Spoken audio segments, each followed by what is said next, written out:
Buenas tardes, hermanos. Seguimos con el estudio bíblico de Mateo y vamos a ver ahora Mateo 8 del 1 al 17. Y vamos a hacer una retrospectiva, una recapitulación de lo que ha significado el Sermón del Monte. En el Sermón del Monte, como un breve resumen, Jesús expone los principios de su reino, las leyes, las bases, las líneas en las cuales nos debemos regir.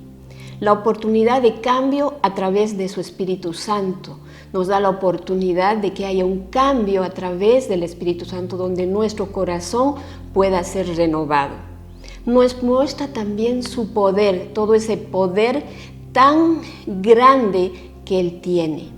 Y vamos a ver qué es lo que realmente dice este estudio bíblico, sabiendo y conociendo que todas esas leyes, esos principios de su reino en el Sermón del Monte, Él empieza a ponerlos en práctica a través de los milagros.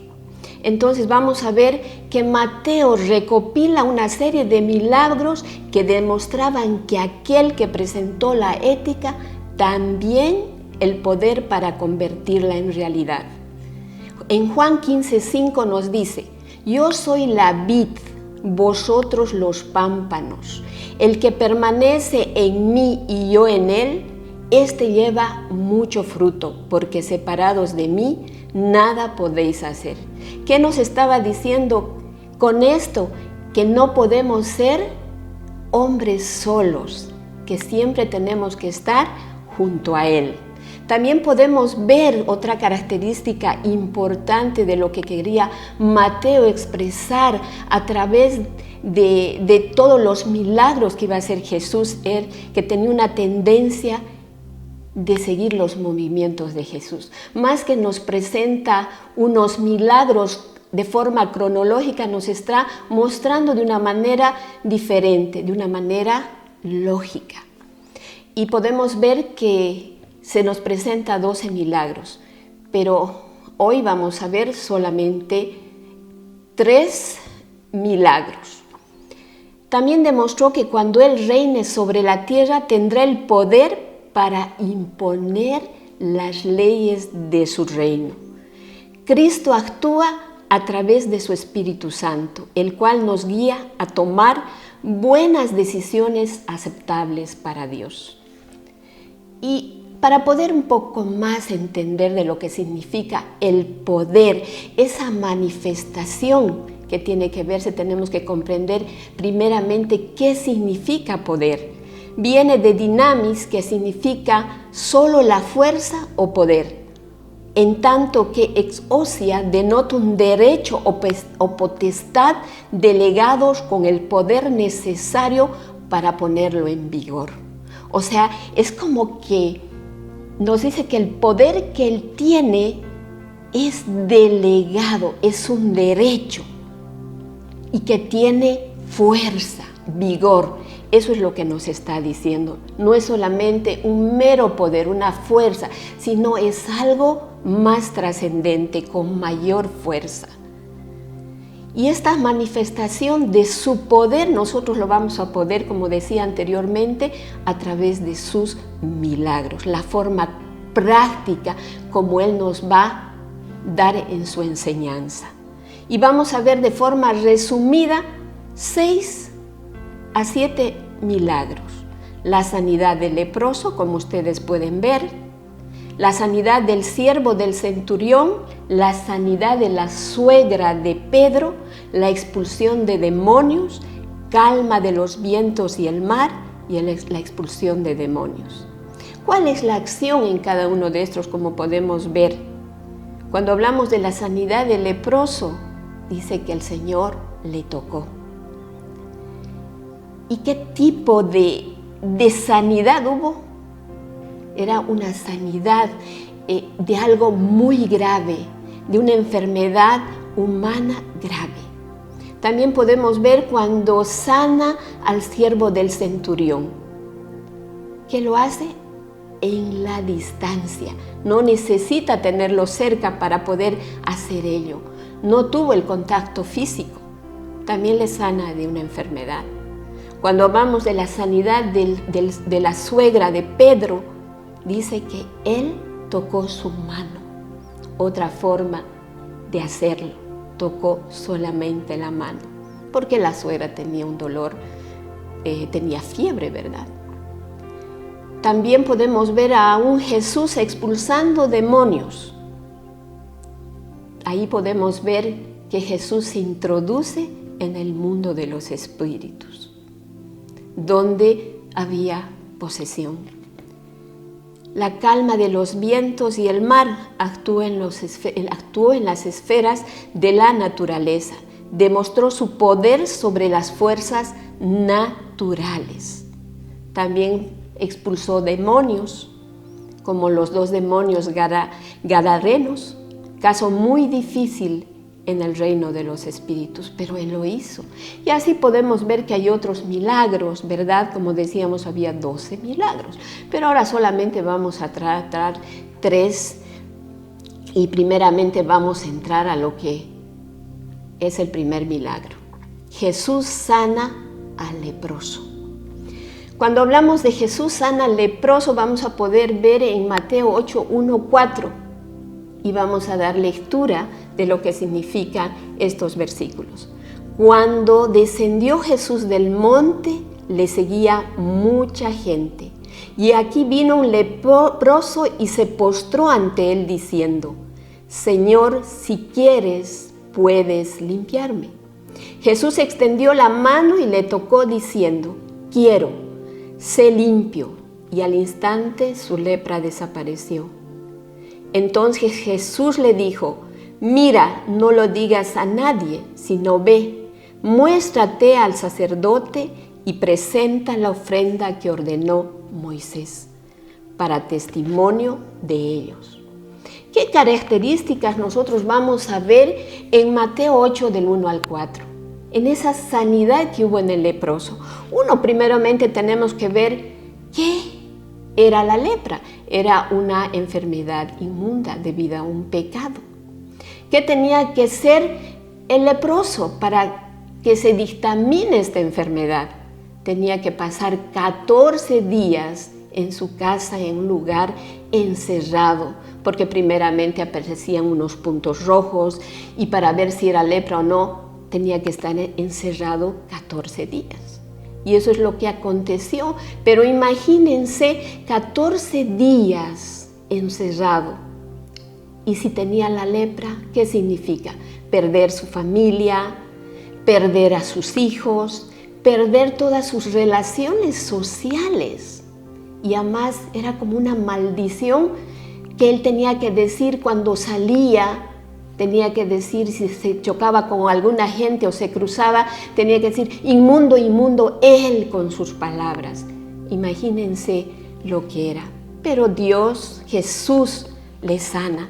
Y podemos ver que una de las características que podemos ver en el primer versículo, cuando descendió Jesús del monte, le seguía, dice, mucha gente.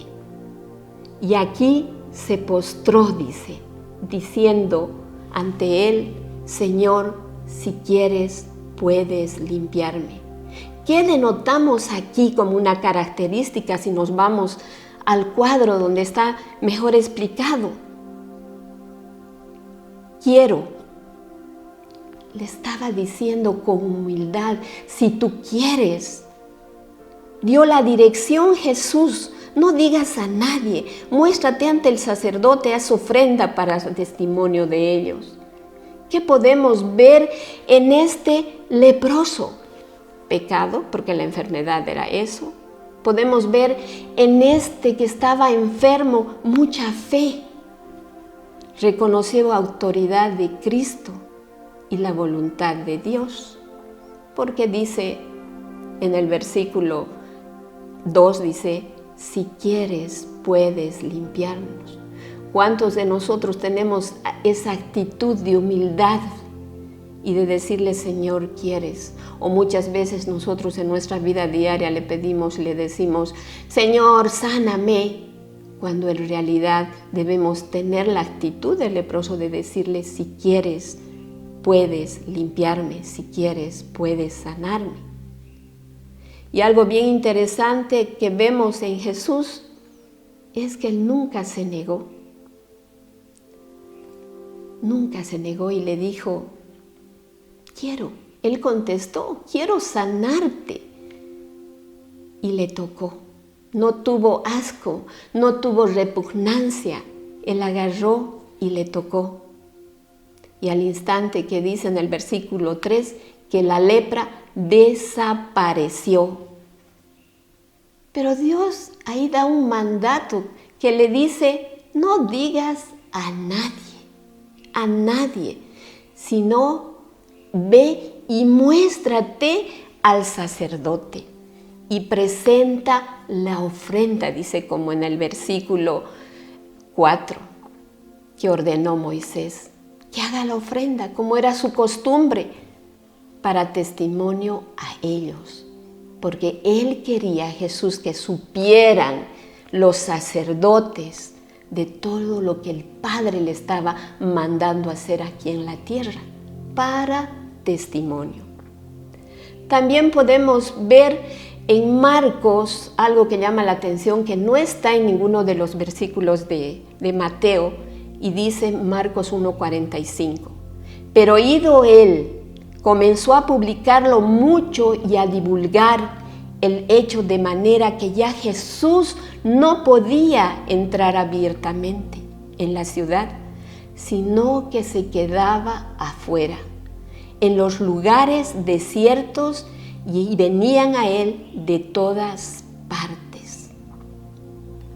O sea, aquí quiere decir que Jesús estaba sumamente ocupado. Todo el mundo le seguía para tener sanidad.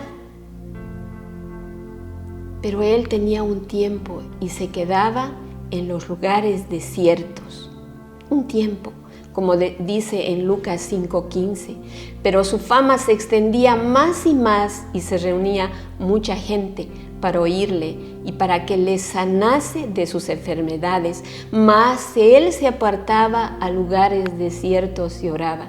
Vimos eso en Marcos, del 1 al 45, y también lo vemos cuando Lucas también indica en 5:15. Y se apartaba a lugares desiertos. Pero ¿qué iba a hacer a esos lugares desiertos? Él tenía que tener, aparte de toda esa su agitación, tenía que tener un tiempo de intimidad, de oración, porque dice que oraba, dice ahí en la palabra en Lucas 5:15, oraba. Entonces, pese a que estar tan ocupado, sanando a la gente, dando la palabra, él necesitaba estar a solas para orar, para estar en comunión con su Padre. Porque eso, estoy segura, le daba nuevas fuerzas, nueva energía, porque él también se ha debido cansar, ¿verdad? Eso podemos decir de Mateo en cuanto al milagro del leproso, la sanidad del leproso. También tenemos un segundo milagro, y ese segundo milagro es cuando Jesús sana al siervo del centurión. Esto es impactante ver, porque aquí vamos a poder ver cómo Jesús va a sanar a la distancia. Vimos del leproso que sanó tocándole. Y ahí vimos la disponibilidad de Jesús. Él nunca se negaba. En Mateo 8:5 al 13, donde nos muestra justamente este milagro, dice, vamos a dar lectura: entrando Jesús en Capernaum, vino a él un centurión, rogándole y diciendo: Señor, mi criado está postrado en casa, paralítico, gravemente atormentado. Y Jesús le dijo: yo iré y le sanaré. Respondió el centurión y dijo: Señor, no soy digno de que entres bajo mi techo, solamente di la palabra y mi criado sanará. en el 9, porque también yo soy hombre bajo autoridad y tengo bajo mis órdenes soldados. Y digo a este, ve y va, y al otro, ven y viene, y a mi siervo, haz esto y lo hace.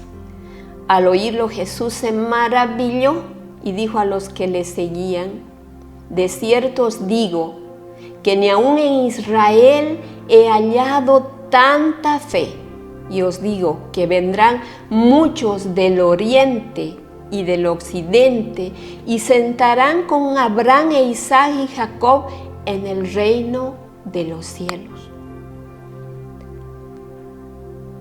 También en el 12 nos dice, mas los hijos del reino serán echados a las tinieblas de afuera. Allí será el lloro y el crujir de dientes. Entonces Jesús dijo al centurión, ve y como creíste te sea hecho, y su criado fue sanado en aquella misma hora. Es algo interesante en que nos muestra Jesús, sus características en relación a Jesús. Vamos a ver en el versículo 7 la disponibilidad de Jesús. Dice, yo iré y lo sanaré. Aquí vemos que unos ancianos judíos mandados por el centurión fueron donde Jesús pidiendo y rogando que sanasen al siervo de este centurión, porque el criado de este centurión estaba postrado en su casa. Era un paralítico gravemente atormentado, y vemos que estos ancianos judíos, como dice en Lucas 7, 4, 5, vinieron y le rogaron con solicitud, diciéndole, es digno que le concedas esto, le dijeron a Jesús, porque ama nuestra nación y nos edificó una sinagoga. Tenemos que tener conocimiento que el centurión era un comandante que tenía muchos soldados a su disposición. Tenía 6 centurias de la legión romana y cada centuria tenía 100 soldados. Entonces él comandaba todo esto, ¿verdad? Esta era una de las características que tenía el centurión. Era un hombre que pese a que gobernaba y no era judío y no era creyente, él amaba, dice, la nación y edificó una sinagoga para los judíos. Entonces, un tremendo hombre y con mucha fe, que vamos a verlo en los versículos que ya hemos dado lectura y vamos a retroceder un poco.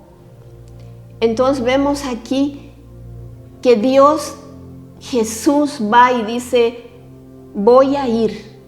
Y cuando está cerca, como dice en el versículo 8, estando cerca de la casa del centurión, manda a unos amigos. Estos amigos emisarios le dicen, lo detienen a Jesús y le dicen que no es digno de que entres bajo mi techo, le dicen en el versículo 8. Eso les manda a decir el centurión y le dice algo tan tremendo: solamente di la palabra y mi criado sanará. Aquí podemos ver que solamente di la palabra y mi criado sanará. Estamos hablando de un milagro a distancia. En el 9 podemos ver cuando el centurión le manda a decir, porque también yo soy hombre bajo autoridad. Evidentemente, ya lo hemos descrito, quién era un comandante. de una de las legiones romanas. Y él mandaba y daba órdenes, como vemos más abajo en el cuadro, que tenía esas características. Y algo que realmente nos asombra es en el versículo 10, cuando dice: al oírlo Jesús se maravilló. Este maravilló solamente aparece 2 veces en la Biblia. Jesús se maravilla por esta situación, por esa fe tan grande que tuvo el centurión. Y también se maravilla por la incredulidad de los israelitas, solamente en esas 2 oportunidades. Y Jesús dice: de cierto os digo que ni aún en Israel he hallado tanta fe. Y algo que nos debe sorprender es en el versículo 11, 12 y 13. Dice que vendrán muchos del oriente y del occidente y se sentarán con Abraham, Isaac y Jacob en el reino de los cielos. ¿Esto qué significa? Que su mensaje llegaría a muchas regiones lejanas, creerían, se convertirían y participarían del reino de los cielos. Eso quiere decir que no es solamente de los creyentes, de los que están y se dicen ser cristianos y están en una iglesia, que necesariamente van a ser salvos, sino otros que van a tener un mejor comportamiento, van a tener la fe como este centurión para poder ser salvos. Eso es para nosotros un mensaje tan importante en este milagro del centurión, porque dice: aquellos, los hijos del reino, aquellos que no han creído, serán echados a las tinieblas de afuera. Allí será el lloro y el crujir de dientes. ¿Y qué le dice a los emisarios del centurión? A esos sus amigos que mandó y lo tuvieron antes que llegase a la casa: ve y como creíste, te sea hecho. Y el criado fue sanado aquella misma hora. Entonces aquí hablamos de un milagro a distancia. Podemos ahora entrar al tercer milagro y algunos otros más que están referentes a lo que significa la sanidad. Jesús sana a la suegra de Pedro y a otros. En Mateo 8, 14, 17. Vino Jesús a casa de Pedro y vio a la suegra de éste postrada en cama con fiebre. Y tocó su mano y la fiebre la dejó y ella se levantó y le servía. Fue una solo tocada de mano, nada más. Y ella inmediatamente se levantó y empezó a servir. ¿Cuántos de nosotros hemos tenido esa oportunidad de tener ese milagro en nosotros? Muchos. Cuando estamos enfermos, oramos y somos sanados. En el 16, y cuando llegó la noche trajeron a él muchos endemoniados y con la palabra echó fuera a los demonios. Aquí lo que nos debe interesar es que solamente con la palabra y fueron echados los demonios y sanó a todos los enfermos que le traían, que eran hartísimos, para que se cumpliese lo dicho por el profeta Isaías, cuando dijo: Él mismo tomó nuestras enfermedades y llevó nuestras dolencias. Hace referencia a esto, y en Marcos 1:34 dice, y sanó a muchos que estaban enfermos de diferentes enfermedades, y echó fuera muchos demonios, y no dejaba hablar a los demonios porque le conocían, dice. O sea, él también tuvo la autoridad y el poder de hacer enmudecer a los espíritus inmundos, porque estos le conocían. En Lucas 4:40, al ponerse el sol, todos los que tenían enfermos de diversas enfermedades los traían a él, y él, poniendo las manos sobre cada uno de ellos, los sanaba. O sea, solamente no tenía la potestad, el poder para hacer callar, para poder sanar, sino también podía reprender, y también daba sanidad imponiendo manos. En el 41 dice, salían los demonios dando voces y diciendo, tú eres el Hijo de Dios. Pero él los enmudecía, así como en Marcos 1:34 también hace referencia, porque sabían quién era él, el Cristo. Podemos ver, para poder un poco entenderlo mejor, como un resumen, vamos a ver que empleó las palabras para reprender a los demonios, no les dejó hablar e impuso manos. Esto es referente a lo que él pudo hacer. Y vamos a entrar en algo con el último versículo, que es el 17, referido a lo que significa la sanidad como tal. En Mateo 8:17, que ya leímos, dice, para que se cumpliese lo dicho por el profeta Isaías, cuando dijo, él mismo tomó nuestras enfermedades y llevó nuestras dolencias. La palabra dolores y enfermedades en hebreo, para que no nos olvidemos, se refiere a una aflicción física. Por lo tanto, en esa cruz del madero, él llevó nuestras dolencias.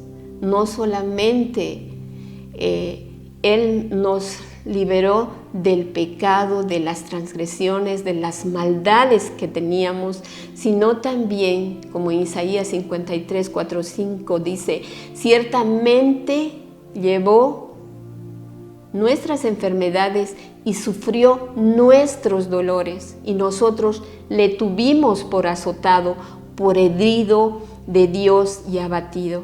Mas el herido fue por nuestras rebeliones, molido por nuestros pecados. El castigo de nuestra paz fue sobre él, y por sus llagas fuimos nosotros curados. Entonces, ¿hemos sido sanados o no? Sí, pero esto también lo podemos perder, que lo vamos a ver más adelante. Y podemos ver como Pedro dice en 2:24, ¿quién llevó él mismo nuestros pecados en su cuerpo sobre el madero, para que nosotros, estando muertos a los pecados, vivamos a la justicia, y por cuya herida fuisteis sanados? Y esto se afirma en Isaías 53:6, dice, todos nosotros nos descarriamos como ovejas, cada cual se apartó por su camino, mas Jehová cargó en él el pecado de todos nosotros. En Santiago 5:13 nos dice, ¿está alguno entre vosotros afligido? Haga oración. ¿Está alguno alegre? Cante alabanzas. ¿Está alguno enfermo entre vosotros? Llame a los ancianos de la iglesia y oren por él, ungiéndole con aceite el nombre del Señor. Y la oración de fe salvará al enfermo, y el Señor lo levantará, y si hubiere cometido pecados le serán perdonados. Dice que nosotros por su sangre somos justificados. Si nosotros pedimos perdón, reconocemos que Dios dio su vida por nosotros para salvarnos, que su sangre preciosa no fue en vano derramada, podemos acceder a ese trono para pedir lo que Él tiene para nosotros. Y muchas de ellas es esta sanidad, por eso oren los ancianos, y en algún otro versículo también dice los justos, ¿verdad? Todos no somos justos, pero ¿cómo nos hacemos justos? Por esa sangre, pero sí reconocemos, sí pedimos perdón y accedemos a entrar a su presencia. En Colosenses 1:20 dice, y por medio de Él reconciliar consigo todas las cosas, así las que están en la tierra como las que están en los cielos, haciendo la paz mediante la sangre de su cruz. Entonces tiene que haber una reconciliación. Esta reconciliación es santidad, es perdón, es reconocer que por su sangre fuimos salvos. En Filipenses 4:6 dice, por nada estéis afanosos, sino sean concedidas vuestras peticiones delante de Dios en toda oración y ruego con acción de gracias. Nos está dando otra herramienta más, no solo el perdón, no solo el reconocer, sino todo el tiempo dando gracias por lo que Él ha hecho y lo que va a hacer por nosotros. También podemos nosotros quedar con este estudio diciendo, la sangre de Jesús provee justificación. La sangre de Jesús no solo cubre nuestros pecados, sino paga por ellos, siendo justificados por su gracia mediante la redención que es en Cristo Jesús. Gracias, hermanos.